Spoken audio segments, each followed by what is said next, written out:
아침 목사에 오신 여러분들을 환영하고 축복합니다. 이렇게 하루의 첫날을, 첫 시간을 하나님께 드릴 수 있게 허락하신 하나님께 감사드리고요. 이렇게 첫 시간을 드렸을 때 하나님께서 우리의 삶 가운데 차이를 만드실 줄 믿습니다. 사실 아침에 일찍 일어나서 이렇게 묵상하는 게 기쁜 일이기도 하고 은혜가 되는 일이기도 하지만 또 육신적으로 쉬운 일은 아니죠. 하지만 또 이렇게 나와서 또 하나님 앞에 섰을 때 하나님께서 우리 각 사람의 심령을 만지시고 각 사람에게 꼭 필요한 그러한 은혜 주실 줄 믿습니다. 오늘 하나님 나라의 일을 말씀하시다라는 제목을 가지고 사도행전 1장 1절부터 5절까지 말씀을 좀 더 살펴봤으면 좋겠습니다. 우리 4절과 5절 말씀 같이 한번 읽어볼까요? 같이 읽도록 하겠습니다. 사도와 함께 모이사 그들에게 분부하여 이르시되 예루살렘을 떠나지 말고 내게서 들은 바 아버지께서 약속하신 것을 기다리라. 요한은 물로 세례를 베풀었으나 너희는 몇 날이 못되어 성령으로 세례를 받으리라 하셨느니라. 예, 사도와 함께 모이사 그들에게 분부하여 이르시되 예수님께서 부활하셨어요. 부활하신 다음에 승천하실 때까지 무엇을 하셨다고 그랬죠? 하나님 나라의 일에 대해서 쭉 설명하시고 이야기를 해주십니다. 그런 다음에 마지막으로 명령을 하나 주세요. 명령을 하나 주시는데 그 명령은 무엇이냐면 예루살렘을 떠나지 말고 무엇을 하라고요? 기다리라는 거예요. 특별히 예루살렘을 떠나지 말라고 하는 것은 굉장히 이제 시급한 일이고 가까운 일임을 알 수가 있어요. 그래서 곧 너희가 맛보게 될 것이란 거예요. 뭘 맛보냐면 무엇을 기다려야 되냐면 성령의 세례를 기다리라는 거예요. 요한은 물로 세례를 베풀었거니와 너희는 몇 날이 되지 못해서 성령으로 뭐예요? 세례를 받을 것이다. 성령 세례를 기다리라고 말씀하시는 모습들을 보게 됩니다. 그럼 여기서 우리가 알 수 있는 점 무엇일까요? 첫 번째로 여기서 알 수 있는 점 뭐냐면 하나님께서 하나님 나라의 일에 대해서 말씀하셨잖아요. 그리고 그 나라에 대해서 너희가 동참하길 원한다 라고 말씀하셨죠. 그런 다음에 하나님 무엇을 하셨어요? 성령을 너희에게 보여내 주실 것이다. 다르게 말하면 하나님께서 어떤 우리에게 사명을 주실 때가 있습니다. 하나님께서 어떤 우리에게 정말 소명을 주실 때가 있어요. 근데 단순히 이 소명을 우리가 혼자 이루라고 두지 않아요. 성령을 보내주셔서 그것들 감당할 수 있는 능력들을 우리에게 주시는 거죠. 다르게 말하면 우리가 이 땅을 살아가면서 여러 가지 감당해야 될 일들이 있습니다. 그런데 그것을 혼자 감당해 두지 않아요. 하나님께서 우리와 함께 하십니다. 하나님의 영을 우리에게 보내주셔서 우리와 함께 하시고 그것들 이길 힘들을 주시고 능력들을 주세요. 하나님 나라의 일에 대해서 말씀하신 다음에 무엇을 말씀하셨어요? 성령을 너희에게 보내줄 것이다. 성령님이 너희를 도우신다면 그 하나님의 나라의 일, 어쩌면 이 하나님 나라의 일이 그들에게는 너무 큰 과제일 수도 있죠. 이 사람도 어떤 사람들이에요? 갈릴리 사람들이에요. 정말 그 당시 갈릴리에서 무슨 선한 것이 나겠느냐 할 정도로 그렇게 주목받지 못한 곳이었어요. 고린도전서에 보면 바울이 뭐라고 얘기했냐면 우리 중에 배움이 많은 자가 많지 않고 우리 중에 능력이 많은 사람이 많지 않다. 정말 어쩌면 너무나 작은 소시민들이었어요. 그들에게 전 세계 땅끝까지 이르러 복음을 전하라는 이 사명, 이것이 너무나 무겁게 느껴질 수도 있겠죠. 그런데 그렇지 않다는 거예요. 그것들을 너희가 감당하게 될 것이란 거예요. 왜? 너희의 힘으로 하는 게 아니라 성령님을 내가 너희에게 보내줄 것이고 진리의 영대신 성령님께서 보혜사 성령님께서 너희를 진리 가운데 인도하시고 너희를 도우실 것이다. 그 성령의 도우심은 너희가 그 꿈들을 이루어갈 것이다 라고 말씀하시는 거예요. 그래서 오늘 본문에서 알 수 있는 건 뭐냐? 하나님은 사명과 더불어 그 사명을 이루어갈 수 있는 능력을 우리에게 반드시 주시는 분이심을 우리가 기억할 필요가 있다는 거예요. 저도 예전에 한번 병원에 입원한 적이 있어요. 몸 컨디션이 너무 안 좋아서 아무래도 조금 이상해서 병원에 갔는데 응급실에 갔다가 바로 입원을 했었는데 그때 뇌졸중 진단을 받았어요. 그럼 뇌혈관이 막히는 거죠. 그래서 그 진단을 받고 며칠 병원에 입원하면서 치료를 받았어요. 근데 그 뇌졸중 진단을 받은 다음에 요즘은 뭐 네이버에 이렇게 많이 찾아볼 수 있잖아요. 그래서 이 병이 어떤 병인지 쭉 찾아보고 어떤 증상이 있는지 이렇게 쭉 찾아보고 어떤 후유증이 있는지 쭉 찾아봤어요. 사실 저는 초기에 증상이 나타나자마자 갔기 때문에 큰 장애 없이 치료받고 나올 수 있었어요. 그런데 병원에 입원해서 그런 것도 쭉 보는데 예후가 안 좋은 경우도 너무 많더라고요. 그러면서 여러 가지 고민이 드는 거죠. 걱정이 드는 거죠. 야, 이러다가 하나님 부르시면 어떡하나. 뭐 그럼 괜찮죠. 하나님 부르시면 정말 하나님 나라에 가서 정말 또 남겨진 가족들이 있지만 또 가족들 하나님 책임져 줄 거다. 그런 믿음은 있으니까. 그런데 불현듯 든 생각이 뭐였냐면 정말 내가 만약에 이 병이 심해져서 혹시라도 몸이라도 못 쓰게 되고 혹시라도 남겨진 가족들의 짐이라도 되면 어떡하나 이런 생각이 들었어. 그렇게 되면 안 되는데 이런 생각이 쭉 드는데 그러니까 온갖 생각들이 다 드는 거죠. 앞으로 어떻게 살아갈까. 그런데 그때 여러 가지 생각들 하면서 마지막에 그런 마음 주시더라고요. 하나님께서 감당할 시험밖에 너에게 주지 않지 않겠느냐. 또 그런 형편이 되면 또 그렇게 살아갈 수 있는 힘을 줄 것이다. 또 그렇게 감당할 수 있는 능력을 주실 것이다. 그 확신이 생기더라고요. 그날에 마찬가지예요. 너희가 성령으로 세례를 받을 것이다. 내가 너희를 홀로 두지 않을 것이다. 그와 같이 홀로 두지 않을 것이다. 내가 너와 함께 할 것이고 너와 내가 동행할 것이다. 너를 돕고 너를 지킬 것이다. 이런 약속을 주신 거예요. 그래서 정말 우리가 늘 기억해야 될 게 있어요. 하나님께서 뭘 주세요? 사명과 더불어 우리에게 사명을 감당할 수 있는 능력을 주신다는 것. 이걸 분명히 확신했으면 좋겠어요. 어떤 상황, 어떤 고난, 어떤 여건이 되었습니까? 그것의 속에서도 하나님께 반드시 감당할 힘을 주실 거예요. 그런 믿음을 가지고 살아야 돼요. 그리고 또 한 가지 여기서 할 수 있는 게 있어요. 그건 뭐냐면 뭐라고 표현하냐면 재미있는 표현이 뭐냐면 성령으로 세례를 받으라. 이 성령으로 세례를 주실 때가 기다리라 라고 이야기합니다. 그런데 앞에는 뭐라고 표현하냐면 하나님께서 약속하신 것을 성령으로 우리가 세례를 받는데 이게 저절로 이루어지는 게 아니에요. 우연히 일어나는 게 아니에요. 이건 뭐예요? 하나님이 약속하신 거죠. 그럼 왜 이 사실을 강조하고 있을까요? 이걸 통해서 주고자 했던 메시지는 뭐예요? 하나님의 신실하십니다. 하나님은 자신의 약속을 반드시 지키는 분이시다. 이 약속을 너희가 믿으라는 것. 여러분들은 어떠세요? 정말 하나님의 신실하심을 믿으세요?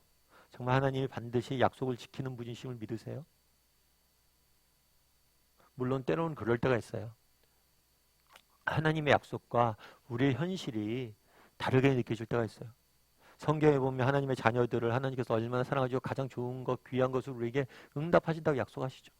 그런데 어떻게 보면 삶의 현실은 그런 것과 정 다르게 느껴질 때가 있어요. 그럴 때라도 하나님은 자신의 약속을 반드시 지키시는 분이심을 신뢰할 수 있었으면 좋겠어요. 하나님의 지혜와 능력을 신뢰할 수 있었으면 좋겠어요. 이제 저희가 이제 가을이 이제 지나고 이제 겨울이 되는데 제가 최근에 재밌는 글 하나 읽었어요. 그건 뭐냐면 다람쥐 아시죠? 다람쥐. 뭐 실제로 그런지 몰랐는데 그 글에서 이렇게 소개하고 있더라고요. 다람쥐들이 이제 가을에 도토리가 이렇게 떨어지잖아요.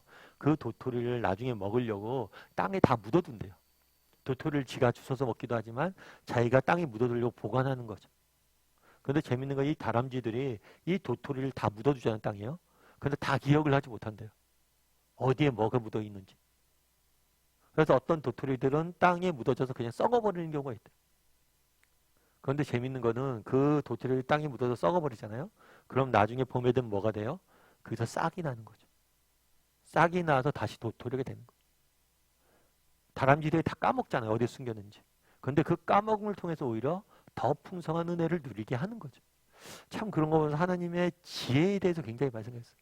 야, 하나님께 진짜 신기하게 만드셨구나, 세상. 우리가 다 알 수 없어요. 지금 당장 이해할 수 없고 지금 당장 뭐예요? 왜 이렇게 되지? 라고 알 수 없는 것들이 있어요. 하지만 뭐예요? 우리 하나님은 정말 하나님의 지혜 가운데 정말 가장 좋은 것을 주시기 위해서 신실하게 자신의 약속을 지키는 분이시란 거죠.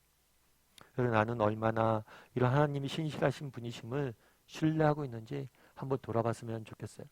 그래서 그날에 예수님께서 이야기합니다. 하나님 나라에 대하여 이를 말씀하시고 성령의 약속을 기다리라 라고 이야기합니다. 이 사실에 여기서 우리가 알 수 있는 게 무엇일까요? 정말 하나님께서는 우리를 그냥 홀로 두지 않으세요. 정말 우리를 홀로 두지 아니하시고 성령을 보내서 정말 우리 안에 성령님을 주셔서 정말 우리에게 주어진 삶과 우리에게 주신 사명을 감당할 수 있는 힘을 주실 것이다. 반드시 때에 맞게 힘을 주실 것이다. 이것들을 확신했으면 좋겠어요. 그리고 또 무엇을 확신하면 좋습니까? 하나님의 신실하심.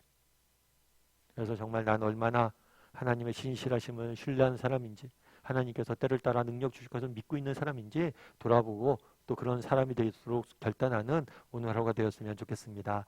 이 시간 우리 함께 기도했으면 좋겠는데요. 기도하실 때 오늘 말씀 기억하면서 함께 기도했으면 좋겠습니다. 오늘 말씀에 무엇이라고 이야기합니까? 너희는 예루살렘을 떠나지 말고 성령을 기다리라고 이야기합니다. 정말 요한복음에서 진리의 영이신 보혜사 되시는 내가 떠나는 것이 너에게 유익이다. 왜냐하면 성령이 오셔서 너희를 도우실 것이기 때문이다. 약속하셨습니다. 정말 우리에게 사명을 주시고 정말 우리 삶 가운데 여러 가지 일들과 정말 환경들 하나님께서 이끄실 때가 있습니다. 그럴 때라도 기록할 것이 있습니다.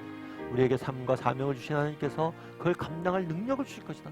그런 믿음을 가지고 살아가는 우리 모두가 되었으면 좋겠고 또 하나님의 신실하심에 대해서 자신의 약속을 반드시 지키시는 그 하나님의 신실하심과 지혜에 대해서 신뢰할 줄 아는 우리 모두가 되기를 소망하는 마음으로 그런 사람이 되게 해달라고 함께 기도했으면 좋겠습니다. 또한 기도하실 때 오늘 하루를 위해서 하나님 오늘 하루 정말 하나님의 약속 그대로 우리 인생을 지키시고 보호해달라고 이 시간 목소리로 같이 기도하도록 하겠습니다. 같이 기도하시겠습니다.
사랑의 하나님, 그날에 정말 약속하신 아버지께 약속하신 성령을 너희가 기다리라 말씀하십니다.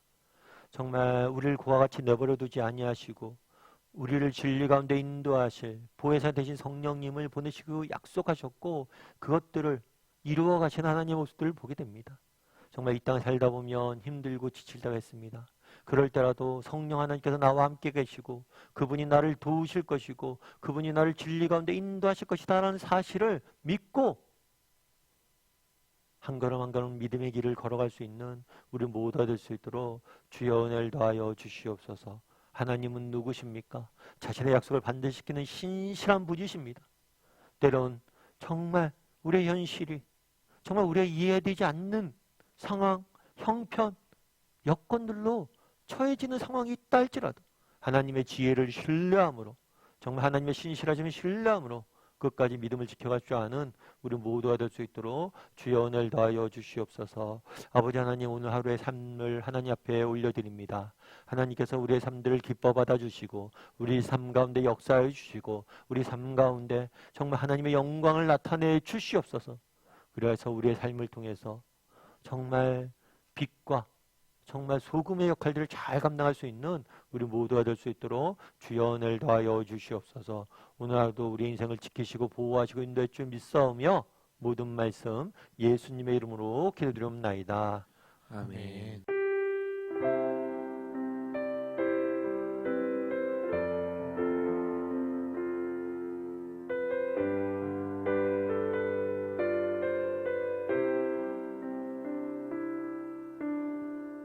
하나님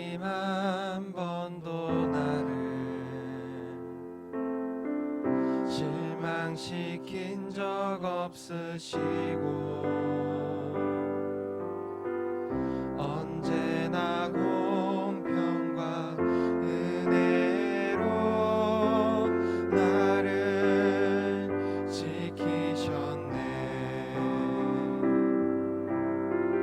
오 신실하신 주, 오 신실하신 주,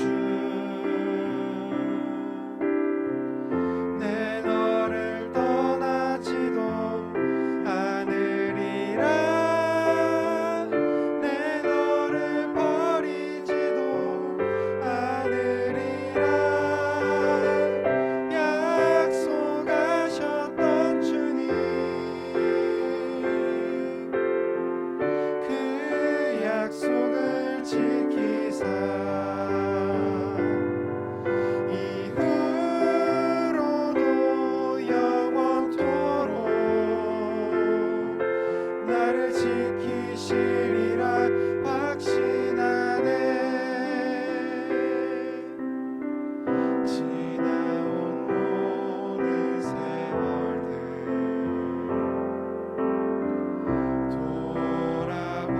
돌아보아도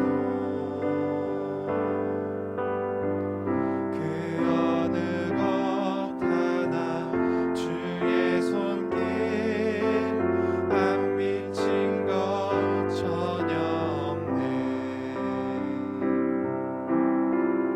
오 신실하신 주,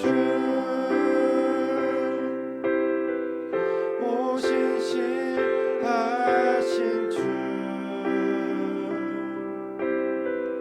내 너를 떠나지도 않으리라. 내 너를 버리지도 않으리라. 약속하셨던 주님, 그 약속을 지키사 이후로도 영원토록 나를 지키시리라 확신하네. 이후로도 영원토록 나를 지키시리라